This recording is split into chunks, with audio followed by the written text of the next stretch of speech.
Hi, I'm R. Gopalakrishnan.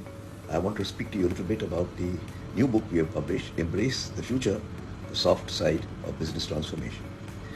Amongst the many questions that occur to people is it possible to define the characteristics of the transformational leader, the successful transformational leader? And that's very difficult because it's a complex combination of issues. But one definite requirement is the need for what I call talent density. And we've written about this in our book under the head of the Miyawaki Forest. You may wonder what's a Miyawaki Forest got to do with talent density. In the 50s, a Japanese botanist found out a new way to create a mini forest, because forests take a long time to develop, just like talent in a company takes a long time to develop. And what he did was to select the 4 layers of a plant environment: the ground species, the subspecies, the middle species, and the tall species, just like you have levels in an organization. And he created a mini forest by planting them at a density which is 4, 5, 6 times the normal density.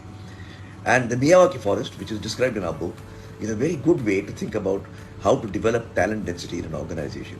Talent density is very important because transformation happens to the people in the organization, not due to the transformational leader alone. Read our book, Embrace the Future,